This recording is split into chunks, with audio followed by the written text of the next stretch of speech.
کون کہتا ہے کہ معجزے نہیں ہوتے، اور دیکھیے کہ اللہ تعالیٰ کیسے اپنے محبوب بندے کو اپنے پاس کس طرح سے بلاتا ہے۔ آپ یہ تصویر سوشل میڈیا کے اوپر دیکھ رہے ہیں۔ عامر کو اس کے نام کی وجہ سے سیکیورٹی کلیئرنس میں تاخیر کی وجہ سے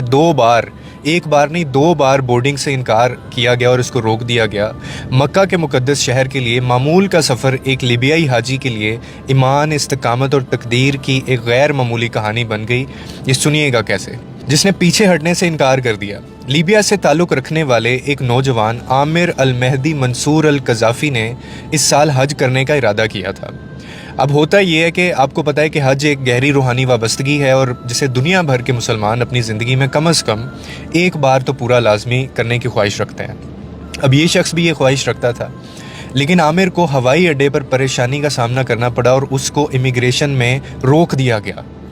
اس کے نام کی وجہ سے القذافی سے منسلک سیکیورٹی کچھ ان کو ایسے خدشات تھے، جس کی وجہ سے اس کا گروپ فلائٹ میں سوار ہوا اور عامر ابھی بھی کاؤنٹر پر تھا۔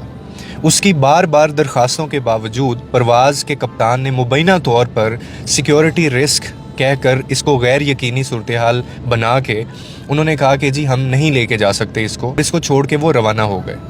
عامر البتہ پرعزم تھا پھر بھی، اور اس نے کہا کہ میں یہاں سے اس وقت تک نہیں ہٹوں گا جب تک حج کے لیے میں روانہ نہ ہو جاؤں۔ کچھ ہی لمحوں بعد پرواز میں کچھ ٹیکنیکل ایشو پیدا ہو جاتا ہے اور اس پرواز کو واپس آنا پڑا، اور تاخیر اور معمولی مرمت کے بعد یہ دوبارہ جہاز پرواز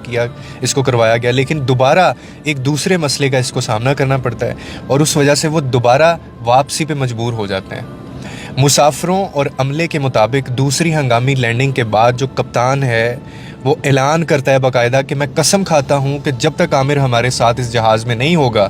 میں دوبارہ پرواز نہیں کروں گا۔ اس کو شاید اس بات کی سمجھ آ گئی تھی، اور حکام نے جلدی سے عامر کو سفر کے لیے کلیئر کر دیا، اور تیسری کوشش کے بعد دوستو عامر کے ساتھ پرواز بغیر کسی رکاوٹ کے روانہ ہو گئی، اور یہ کہانی سوشل میڈیا پر تیزی سے پھیل گئی، اور بہت سے لوگوں نے اس کو بہت سارے سائنس قرار دیے، علامات کے طور پر تعبیر کیا۔ اور جب عامر کا انٹرویو لیا گیا تو مقامی میڈیا کو اس نے یہ کہا کہ میں صرف حج پر جانا چاہتا تھا، اور مجھے یقین تھا کہ اگر میرے لیے لکھا گیا تو کوئی طاقت مجھے روک نہیں سکتی۔ وہ کہتے ہیں نا کہ جب سارے لوگ مل کے بھی اگر آپ کو نقصان پہنچانا چاہیں اور ایک طرف پوری دنیا ہو جائے لیکن اللہ وہ نہ چاہتا ہو تو سارے مل کے بھی وہ نہیں کر سکتے۔